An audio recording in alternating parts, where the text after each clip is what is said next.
Sejam bem-vindos a mais uma aula. Meu nome é Thalita Chimelli. Nosso assunto de hoje é resinas bulk fill.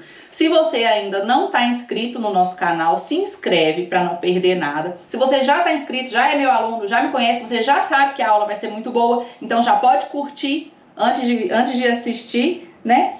E vamos começar com a nossa aula de bulk fill.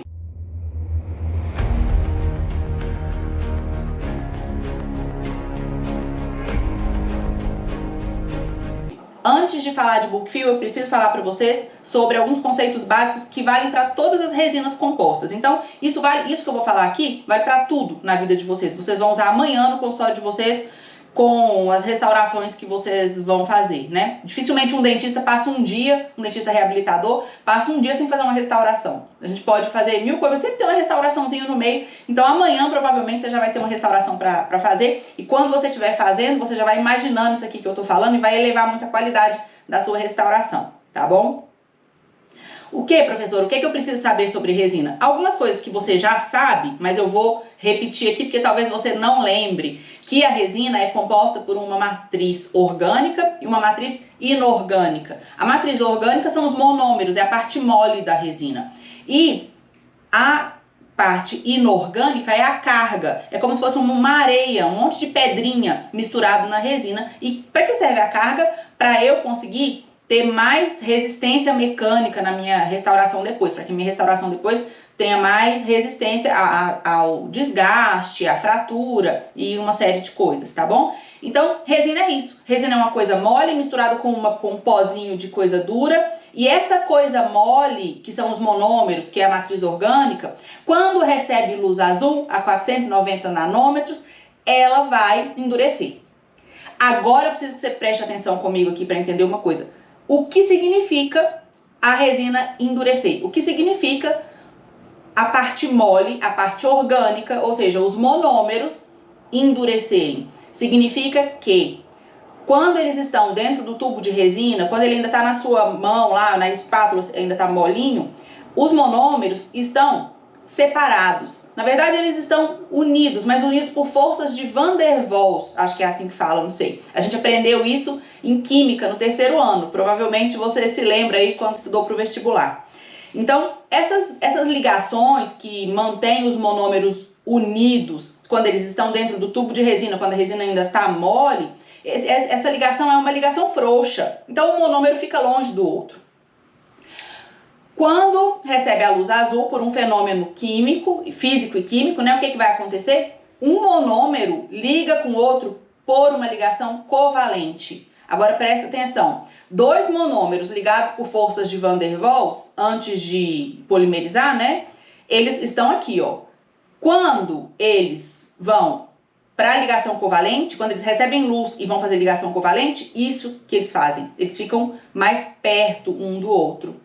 E aí a resina, o que a gente vê com nossos olhos humanos é que a resina endurece, né? Mas o que acontece quimicamente lá é que esses monômeros se aproximam. Agora imagina uma coisa, se eu tenho uma sala de aula cheia de gente, e aí essas pessoas estão afastadas 1 metro de si, né? Umas das outras. Daqui a pouco elas vão ficar 30 centímetros afastadas, ou seja, elas vão se aproximar todas. Você concorda que essas pessoas vão ocupar menos lugar na sala, né? O volume de pessoas que estava ali, né, de área ocupada não vai diminuir? Vai. Por quê? Porque aquele material que tinha um determinado tamanho, agora ele tem 70% do tamanho, por exemplo, né? Não é tudo isso, tá, gente? É só para vocês entenderem. Então, isso é um problema. Por quê? Ah, professora, mas eu nunca vi uma restauração. Eu já fiz, quando eu não sabia disso, eu já fiz restauração com pedação de resina lá dentro da restauração, pus a luz e não vi a restauração ficar pequena, não. É porque é uma coisa que a gente não enxerga, porque é muito pouco. Então, o que acontece quando a gente faz uma restauração assim, não é que imediatamente vai ficar feia, vai ficar um buraco, vai acontecer. Esse que é o problema, não é uma coisa que a gente vê na hora, entendeu? É uma coisa que a gente vê as consequências, porque onde acontece o problema mesmo, o problema acontece na interface entre o dente e a restauração. Vocês lembram, com certeza já assistiram aulas sobre isso comigo, se não assistirem, corre atrás para poder assistir, aula de adesão, de IDS, normalmente nessas aulas de formação de camada híbrida, nessas aulas eu falo mais específico sobre isso, mas eu vou só dar uma pincelada aqui. A gente não pega o nosso dente, dentina, esmalte, nosso substrato ali, limpa, depois passa o quê? Uma resina líquida, que é o adesivo da gente. Professora, com primer, sem primer, passou ácido em dentina, não passou, não importa, porque no fim tudo é a mesma coisa. Não tô dizendo que não importa a forma que você tem que passar conforme o fabricante orienta, né? Mas uma vez que o mecanismo é sempre o mesmo. O mecanismo é que uma resina fluida, uma resina molhada, entra mais fácil no seu substrato e fica ali. Aí depois você vem com a resina grossona, com a sua resina de tubo, né? Ou mesmo com a flow, e aí essa resina gruda o quê? No dente? Não, na camadinha de resina líquida, ou seja, na camadinha de adesivo que você colocou. Então no final é tudo resina, tá? E aí o mais importante que eu quero falar pra vocês é, quando a resina, eu coloquei a camada de adesivo tá ali, ela é frágil, a gente tem que tomar cuidado com ela, e ela é o mais importante da restauração, ela é a base da restauração, ela é o elo fraco da corrente. E aí eu vou agora colocar um pedação lá, vou colocar um incremento de 2 milímetros, tá bom? De resina, incremento de resina de 2 milímetros e vou aplicar luz. Quando eu aplico luz, o que acontece com essa resina? Ela encolhe. No que ela encolhe, o que ela faz? Ela começa a puxar a camada híbrida que está formada, aquela camadinha de resina líquida que a gente passou para fazer a nossa restauração, ela começa a ser tracionada, puxada. Só que se ela for puxada por uma forcinha, depois, com o tempo, acontece um relaxamento das tensões. Então, mesmo que aconteça uma contraçãozinha ali, ela não vai ser suficiente para arrancar a camada híbrida da camada do substrato, né, do nosso substrato, do dente, tá? Aí se eu coloco 2 milímetros, essa contração é pequena. Agora, se eu colocar 4 milímetros, se eu colocar um tantão de resina, quanto mais resina eu coloco, mais forte é a contração. Por isso que a gente vai colocando aos poucos, um pouquinho, porque aí vai contraindo um pouquinho. As tensões, elas acontecem, mas elas são pequenas e elas sofrem relaxamento depois, né? Agora, se eu coloco um tanto de resina, eu polimerizo tudo de uma vez, essa força, não tem como acontecer essa acomodação da resina, esse relaxamento das tensões. Então, fatalmente, vai descolar a camada híbrida de algumas regiões, né? Vamos formar gaps interfaciais, ou seja, gaps entre o substrato, espaços, né, entre o substrato e a nossa restauração. E aí que começa o problema. Qual o problema? Que fica feio, dá alguma coisa que dá pra ver? Não! É que no outro dia o seu paciente vai ligar e vai falar: doutora, ficou ótima a restauração, mas toda vez que eu mordo aqui em cima dói. Por que toda vez que ele morde ali em cima dói? Porque a restauração descolou do dente. Então toda vez que ele morde alguma coisa, a restauração cutuca lá a dentina que está embaixo, que a dentina a gente sabe pela teoria hidrodinâmica, né, de dor, para explicar a dor na dentina aqui, isso provoca dor, né? E aí, esse estímulo, e aí por isso o paciente fica com sensibilidade pós-operatória. Aí é aquele paciente que fala assim pra você: doutora, eu troquei todas as minhas restaurações de amálgama, mas me arrependi, porque resina dá sensibilidade. Na verdade, resina não dá sensibilidade. A resina feita de forma inadequada, ela gera falhas adesivas. E nessas falhas adesivas, quando a gente tem um estímulo, morder alguma coisa ali em cima, dói. Então esse é um ponto de sensibilidade pós-operatória que eu tô dizendo pra vocês, que é um problema de quem não segue a técnica incremental de forma correta. Professora, mas meu paciente, ele fala que quando ele morde, não é que quando ele morde dói, mas quando ele bebe gelado dói, quando ele come doce dói. Então não foi isso, né? Não foi por causa de falha adesiva. Pode ter sido por falha adesiva também, por causa do tamanho do seu incremento, né? Também. Por quê?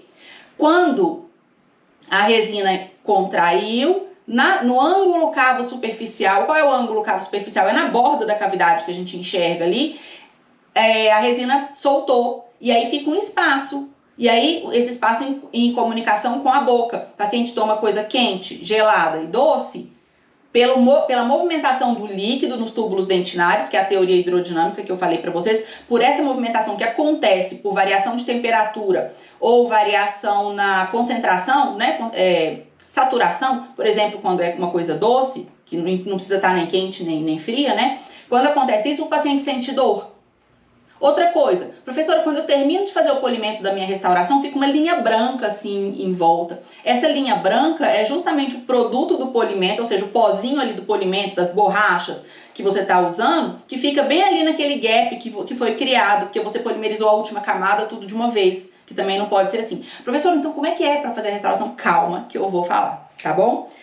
Então, poxa, é muito chato, né, isso. A gente tem que ficar fazendo, tem que isolar para fazer a restauração. Aí tem que passar o adesivo. Aí depois a resina não pode colocar toda de uma vez. Tem que colocar de pouquinho em pouquinho, porque senão vai dar uma falha adesiva.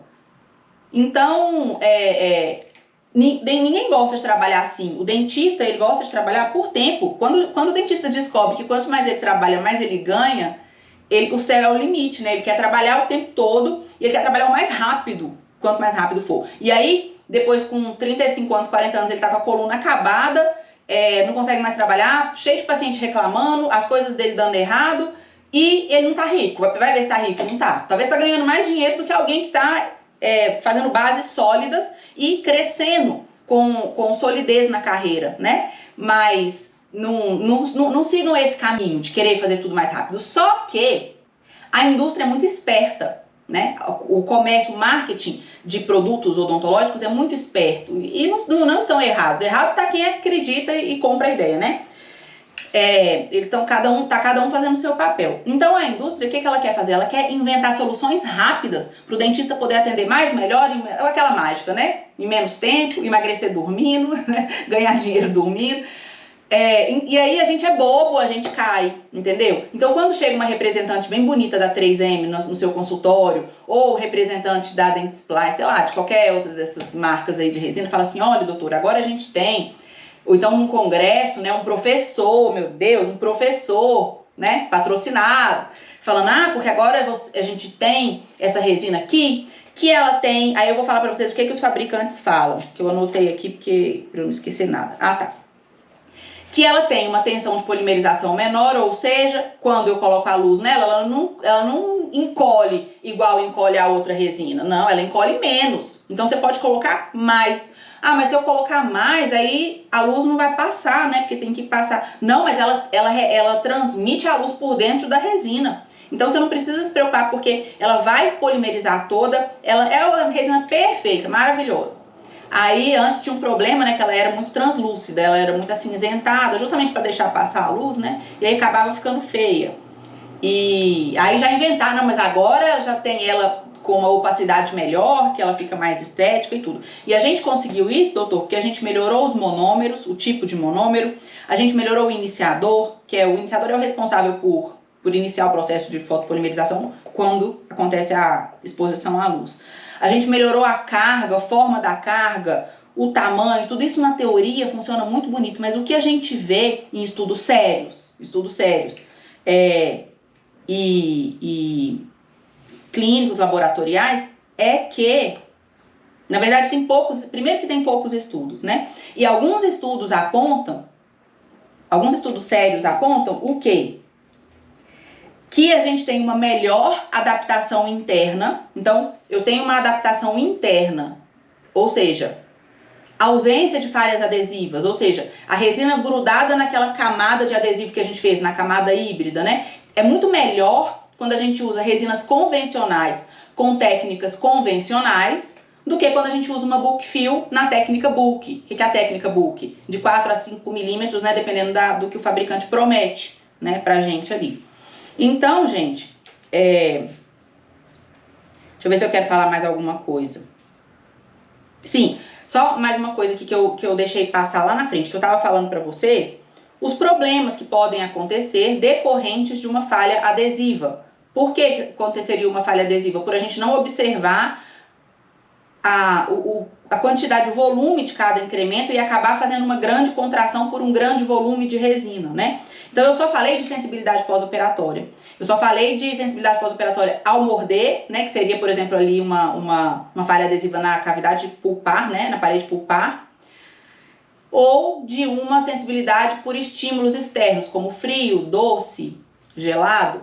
E aí seria por quê? Por uma falha adesiva no ângulo cavo-superficial que faz com que esses estímulos entrem para a região ali mais interna da cavidade, né? Fazendo que o paciente sinta dor. Então, eu só falei de sensibilidade pós-operatória, mas tem muitas outras coisas. Por exemplo, microinfiltração, né? Então, aquela restauração que você fez, você não teve nenhum desse problema. Professor, ó, o dente do paciente tinha endo. Então, eu não me preocupei com o paciente não vai sentir dor, ele não tem mais o nervo do dente. Então, eu fiz a restauração Bookfill. Mas aí, um ano depois ela volta, ela tá pretinha em volta. Por quê? Porque ela manchou na margem. Porque aquela margem ficou entrando ali alimento, né? Ficou entrando os fluidos ali orais. E o paciente não falou nada, porque não doeu realmente. Mas agora dá pra ver, porque o pigmento ficou todo ali, né? Então, isso é um outro problema também, que é a microinfiltração. Lesão de cárie secundária, principalmente lá embaixo, naquelas cavidades classe 2, onde a margem é indentina, né? Nas proximais. Então, a adesão ali, onde quando acontece a contração, sempre quem perde, né, existe uma coisa chamada hierarquia de adesão. Então, se a resina na hora que se ela tá presa em esmalte aqui, em dentina aqui embaixo, e a contração aconteceu, no esmalte ela fica grudada, na dentina que é mais fraca a união, principalmente se não for feito da forma correta, ela solta. E aí ela soltando, cria o quê? Um espacinho ali, que o paciente não escova, porque não chega, nenhum fio dental, nenhuma escova entra num gap de restauração, mas o alimento entra, o açúcar, sacarose vai entrando ali e o paciente tem uma recidiva de cárie. Essa recidiva embaixo de restauração classe 2 que você já fez, cuja margem já estava em dentina, essa recidiva provavelmente vai virar um implante, né, no paciente. Por quê? Porque ou vai ser um dentista que vai saber fazer um aumento de coroa, ou vai fazer uma elevação de margem gengival com resina composta. Se você não sabe nada disso, maratona aí os vídeos do canal para você ser um dentista diferenciado. Se não, aparece um caso desse,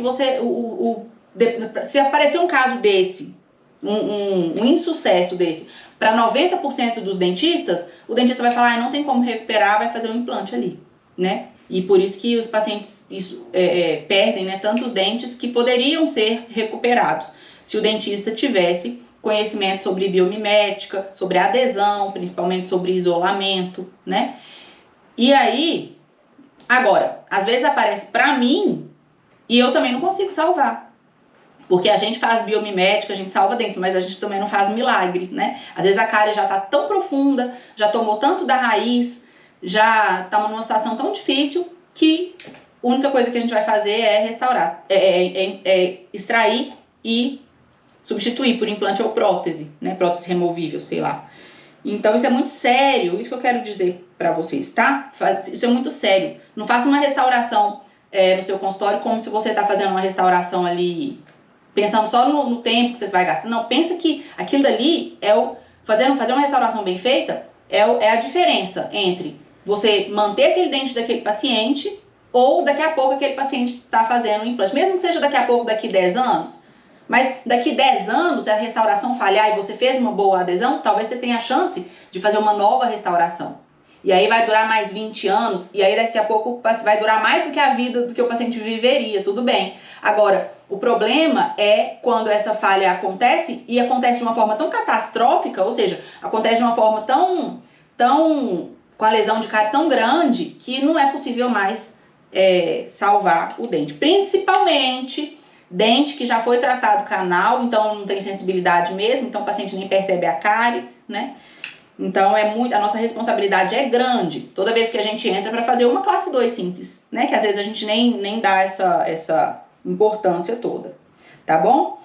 Então, a Bookfill, ela promete que você pode colocar incrementos de 4 a 5 milímetros dentro da cavidade e fazer incremento único, muito mais rápido, muito melhor. Só que a gente sabe que isso não é verdade. Só que essa coisa que não é verdade, esse problema que vai acontecer ali no paciente, salvo as questões, os casos de sensibilidade pós-operatória, que o paciente vai te ligar no dia seguinte ou no mês seguinte, salvo esses casos, as outras coisas são muito silenciosas, entendeu? Então, muita gente pode até comentar aqui embaixo desse vídeo e falar assim, eu uso o Bookfew, não tem problema nenhum. Na verdade, talvez você vai começar a ter problema daqui a muito tempo e o paciente nem volte para você. Ele vai para outro dentista que vai pegar lá e que vai ver, né?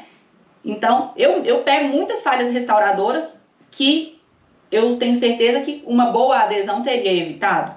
Então, gente, entendam uma coisa importantíssima também que eu lembrei de falar isso para vocês. Uma boa adesão não significa só usar Clearfiel, tá? Não significa só... tem gente que usa Clearfiel sem isolamento absoluto, acha que tá fazendo uma adesão. Não, é entender tudo, é a forma de colocar a resina. Então, gente, é isso. Deixa eu ver se eu quero falar mais alguma coisa pra vocês. Deixa eu ver. Alguém pode perguntar assim, professora, mas eu gosto de usar Bookfew quando eu vou fazer restaurações indiretas. Porque as restaurações indiretas, como eu vou fazer fora da boca, né, a contração... ela não vai... eu posso colocar um incremento único, eu faço fora da boca, mas deixa eu te falar uma coisa. A indireta fora da boca, a contração da resina não importa pra gente. Então, você pode fazer incremento único com a resina convencional, naquelas técnicas semi-diretas, né? Quero fazer restauração de resina fora da boca. Pode fazer com um incremento só, sendo a resina convencional. Não precisa dela ser bulk. E aí você tem a oportunidade de usar resinas muito mais bonitas, né? De usar resinas muito mais... de muito mais qualidade do que uma Bookfew. Você pode escolher, você não fica preso a ter que usar uma Bookfew só porque você quer usar incremento único. Vai fazer indireta? Pode fazer incremento único com a convencional também, tá bom? Se tiver ficado alguma dúvida dessa aula, desse tema, pode escrever aqui nos comentários que eu respondo vocês, tá bom? Agora eu tenho uma equipe que me ajuda a responder, eu não deixo mais perguntas sem resposta. Antes eu também não deixava muito não, mas antes eu acabava deixando uma ou outra, né?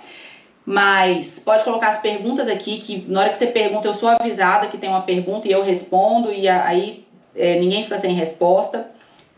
Comenta aqui o que você achou, se você gostou do vídeo, se você aprendeu alguma coisa. Comenta coisas que quando as pessoas que estão rolando o YouTube lá e pensando, será que eu assisto esse vídeo, será que eu não assisto? Na hora que ela vê seu comentário, ela vai falar assim, não, realmente essa aula é boa, então vale a pena eu assistir. Ajude a economizar o tempo dos outros, de não ficar vendo, às vezes, um monte de coisa que não vai ajudar a pessoa com nada.